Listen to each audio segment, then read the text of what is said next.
If you're selling your home in Sherman Oaks or anywhere in Los Angeles, there are certain things that you should never agree to when selling your home. Things that can easily cost you tens of thousands of dollars. I'm Alan Taylor with Compass, and over my 20-year career, I've sold more than 500 homes here in the San Fernando Valley. And today we're gonna break down the 10 things that you should never agree to when selling your home. And if you wanna keep your money safe and sell your house in Sherman Oaks safely or sell your home safely, these are the pitfalls to avoid. Let's get into it. All right, number one, never accept an offer before the open house. And never let an aggressive buyer or a savvy buyer's agent to bully you into accepting an incoming offer early by threatening to withdraw it before your scheduled weekend open house. This is incredibly common. It's a high pressure tactic and is designed specifically to insulate a buyer from facing the natural forces of the open, right? The competitive marketplace, right? When a highly desirable property hits the market on a Thursday, an experienced buyer knows that if the home goes through a properly marketed Saturday and Sunday open house schedule, it is going to attract significant foot traffic. And that physical traffic creates an irreplaceable psychological environment, right? Where buyers see other qualified buyers actively walking through the space. It generates an immediate sense of scarcity, drives up emotional urgency, and frequently results in competitive multiple bid scenarios that yield backup offers. This competitive environment is exactly what keeps you, the seller, in the driver's seat throughout the entire negotiation process. If a buyer submits what they call a bully offer on Thursday evening with a strict hard deadline expiring Friday at noon, you must maintain total composure and hold your ground. If that buyer is genuinely deeply committed to purchasing your home, they're not going to walk away from it permanently simply because you insist on executing your pre-planned marketing schedule. So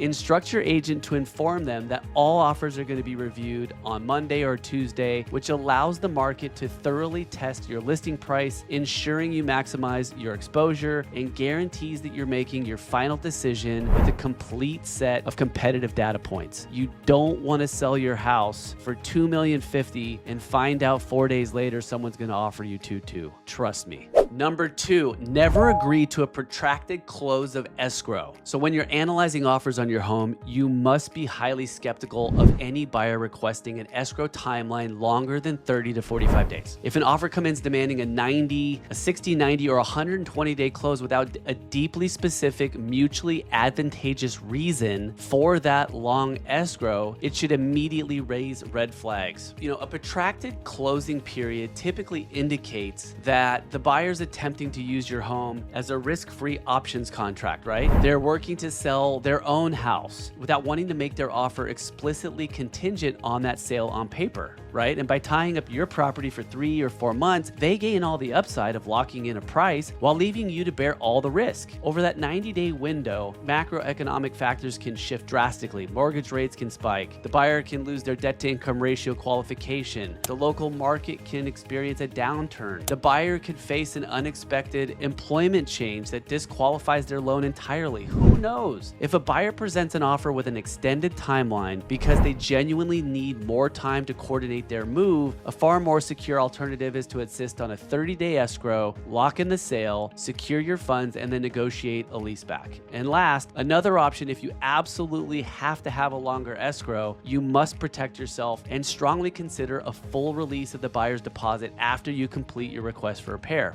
This way, you give the buyer consideration for the repairs they need and you get the release of their deposit. Still always best to have the shortest close possible.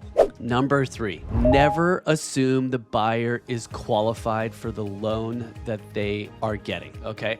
I've seen it all the time and I've heard it all the time. When I talk to sellers, they say, well, the buyer's pre-approved, right? When the buyer submits their offer, they're going to provide a pre-approval letter written by a lender. And I can tell you in my career, and I've tried to never let this happen, ironclad as these pre-approvals look, they don't always guarantee that the buyer's loan is actually approved. In fact, there are some lenders who are willing to write a pre-approval letter when they haven't even received the buyer's all of the buyer's financial financial documents. And one of the first things we do when we call these guys on the phone is say, do you have all of the buyer's financial documents, right? Sometimes they're going to say, no, I'm still waiting for this, or I'm still waiting for that. They're trying to do is they're trying to make their buyer's offer look as best they possibly can to compete and to make sure you accept their offer. So even though the buyer has supplied you with a written pre-approval letter from the lender, your agent needs to do their due diligence, needs to call the lender on the phone and interrogate them. I mean, literally, there's obviously a polite way to do that, but we interrogate these guys. Do you have the entire buyer's financial package? What does the buyer do for a living? How are they paid? Are they W-2'd? Are they self-employed? Do you have the tax returns? Do you have both? Has it gone to underwriting? What's the debt to income ratio? On a scale of 1 to 10 or 100%, what percent chance do you feel like you're going to be able to get this loan? Are you going for any type of an exception? I mean, we just go and go and go and go. And when you peel the onion back enough, you're invariably or inevitably going to find some situation where you can tell that that buyer's lender is not ready to go. And in that moment, that's where you recommend that buyer double apply with a lender of your choice to make sure that your lender knows they're going to be able to close this deal. Number 4. Never accept a risky contingent offer, right? A contingent offer occurs when a buyer submits an offer to purchase your property, but makes their performance contractually dependent upon them successfully selling their own current residence first. As a general rule, in a highly sought after market, you should avoid accepting these contingent offers unless your listing agent performs an exhaustive top to bottom audit of the buyer's underlying transaction and proves it's ironclad. If a buyer submits an offer on your home, but their current property isn't even listed on the MLS, you're accepting an immense amount of operational risk for absolutely zero financial compensation. By signing that contract, you're effectively taking your home off the market and putting your life on hold while you wait for a completely outside party to clean, photograph, market, and successfully secure a qualified buyer for their own home. And you're completely at the mercy of their agent's pricing strategy, market dynamics, in a completely different neighborhood that you don't even know. So even in a scenario where the buyer's home is already under contract and in escrow, your listing agent must act like a private investigator. They must contact the closing escrow officer, talk to the buyer's lender, verify the length of that deal. Are they qualified? What's that going to look like, right? Have they cleared the financial contingencies, the physical contingencies? If you accept this offer blindly, you can easily find yourself trapped in a cascading chain of multiple contingent buyers where a single buyer backing out of 3 steps down the line causes the entire sequence of transactions to collapse like a house of cards, leaving you with wasted time and missed opportunities. So if your house is sitting on the market and you're not getting other offers and you've got a really good offer but it's contingent, make sure you do your homework. All right, so when selling your Sherman Oaks home or anywhere in the San Fernando Valley, never give the buyer the full 17 days. In California, the standard purchase contract comes up with 17 days for the buyer to inspect the house. That's more than 2 weeks for the buyer to bring in any inspector they want, agents, their contractors, specialty vendors, friends, relatives. The more people you have in your home over a prolonged period of time, the more opportunities there are for something to go wrong and for more items to be discovered. So to make the fairest transaction, you want the buyer to have their time to inspect, but 17 days is absurd. The absolute most amount of time that you want to afford the buyer is 10 days. And if at all possible, shorten it to 7. With that amount of transactions that are taking place right now in the San Fernando Valley, the buyer should easily be able to get their preferred vendors over to the house within a week and then have a few more days to read through the reports and come back to you with their list of demands, right? If the buyer has 3 or 4 more days on their inspection period and they have a right to come back, they probably will, and they're going to bring an inspector over and they're going to find something. You cannot disallow them to visit no matter how stressed you are. So be smart, cut the inspection periods down as short as possible, and make sure the buyer means business. By the way, if you're looking for the latest insights into Sherman Oaks real estate, property tours, or developments near you, make sure you are subscribed to this channel. And if you like this video, please give it a like. And most importantly, drop a comment below and make sure you check out our buyer and seller guides. There's more coming. All right, so number 6 is never underestimate the cost of the buyer's insurance or never assume that they're going to be able to get it. After the January fires and even before the January fires, we were having insurability issues here in Los Angeles. The zone maps were changing, which means that homes homes barely south of the boulevard in the flats of Sherman Oaks, nowhere near the hillsides or open brush, were considered very high fire severity zones. And the cost of insurance has been going up and up and up and up. So I've been in transactions where a combinations of factors have arisen, things like the income that the lender thought the buyer was going to be able to use to qualify for the loan dropped, while the cost of insurance came back way more than the lender estimated, causing the loan to fail. I mean, it's nuts. When we're accepting an offer on behalf of a client, the most important thing that we can do is ask what the debt to income ratio is, what was the monthly insurance quote that was provided, and obviously, is the insurance obtained? Because the last thing you want to do is have somebody come over to your house, do 10 days of inspections, generate 100 pages worth of reports and problems that you're going to then have to disclose to the subsequent buyers, only to find out that they can't get their loan and the insurance is way more than they thought. So be proactive up front. Make sure that your real estate agent is on top of the buyer's agent, that they've looked into the insurance, that they know what they're getting, and it's not going to become an issue later in the deal, derailing the transaction. It is very important that you not assume that insurance won't be an issue. Number 7, never include personal property in the purchase contract. When you're structuring the sale of your home, you must keep personal property like furniture, custom pool tables, detached patio sets, gym equipment completely out of the primary purchase agreement. The only standard exceptions to this rule are like major built-in kitchen and laundry appliances, such as the refrigerator, washer, dryer, which are traditionally expected to stay with the home and carry minimal emotional weight, right? Used furniture is notoriously emotional variable that can easily derail an otherwise excellent multi-million-dollar real estate transaction. Right? As a seller, you naturally overvalue your personal belongings because you remember the original retail price, the effort it took to source it, or the personal memories tied to them. Buyers, conversely, they view used furniture as depreciated assets. They either want them thrown in for free or expect a massive discount on the house because of them, or see them as a logistical nuance or nuisance that they will eventually have to pay a junk removal service to haul away. So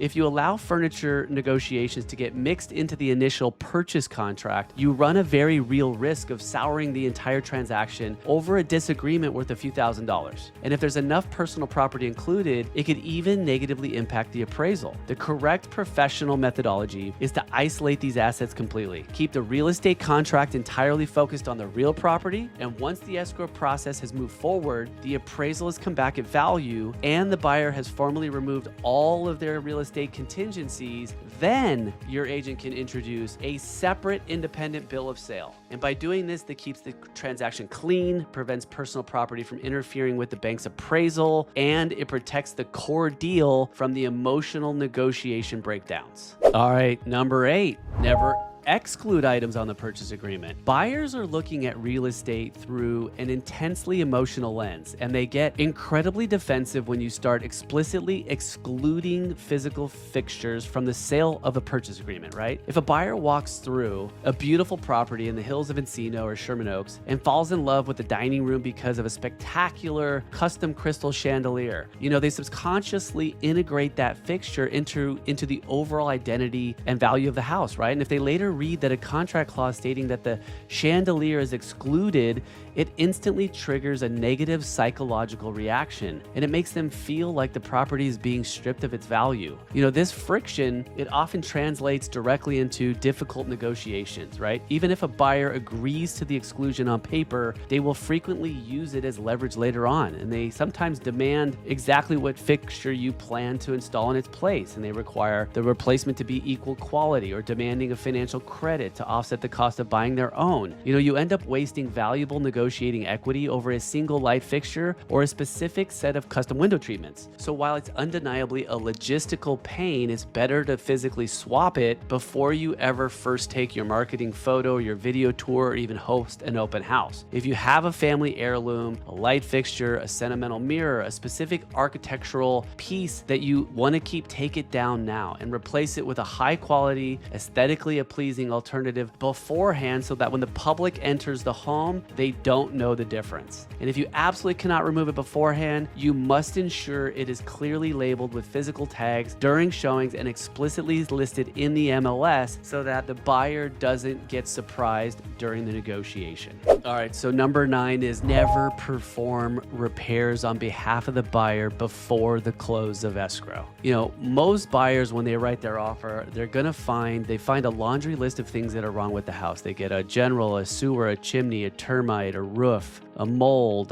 They get all these inspection reports back, and then they submit their request for repair, let's say $25,000, $30,000, $50,000 worth of stuff, and they say, hey, seller, you fix it. Now, sellers are tempted, of course, because they think they can fix things at 50 cents on the dollar, but the problem is you do not, under any circumstances, want to be responsible for the repairs that you made during the escrow period afterwards when the buyer takes possession. The much easier thing to do in opposite of that is to simply offer the buyer a credit and get the release of liability. This way, the buyer gets the money and they can do the work that they want, when they want it, and how they want it, and with the vendors that they want. It doesn't look good when you as the seller hire your own vendor to make a repair that becomes a recurring issue for the buyer once they've taken possession of the house. It's an easy, low-hanging fruit. They'll come back to you every single time, maybe drag their lawyer involved and just give you a hard time, and it's just not worth it. So never, ever, ever, under any circumstances, if you can avoid it, do any work to your home. Just give the buyer the credit, get the release of liability, and just be done. All right, so coming in at number 10, and just as important as the others, is never hand over your keys before closing. And this is one of the most dangerous things that a seller can do, and it happens like more than you would think, right? The buyer's excited, the loan's funded, they've got movers lined up, and they ask if they can start moving in a day or two before the deed officially records, and you say, sure. And then the loan falls apart at the last minute, right?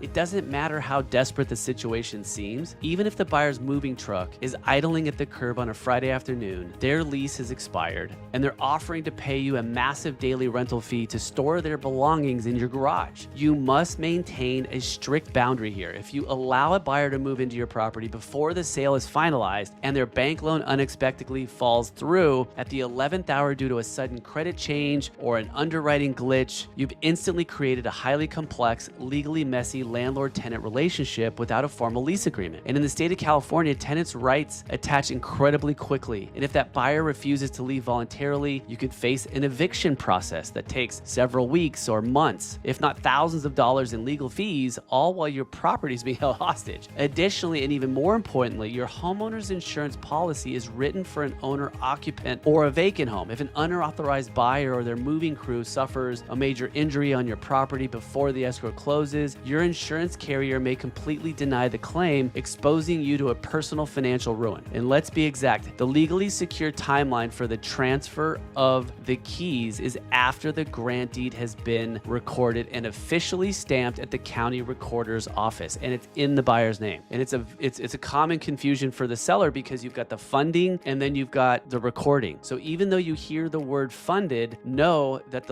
that just means that the bank's loan has funded, but it hasn't yet recorded. Typically, it's the next business day. But once you get the official confirmation and you hear the words, we have confirmation of recording, that is when the property legally changes hands, the insurance kicks in, and that you can deliver the keys safely to your buyer. Alrighty guys, thank you so much for watching. Those are the 10 things that you should never agree to when selling your home. Any one of them can derail a deal that you work so hard to get. If you found this video useful, please subscribe. I'd love to hear your thoughts. Please also share this channel with anyone that you know who's going to be selling. I'd be happy to talk to them and protect them through the entire process. I'm Alan Taylor with Compass, and I'll see you on the next one. And then you've got this fantastic little breakfast area here that also overlooks the family room, and I can't wait to show you up here. This is the James Bond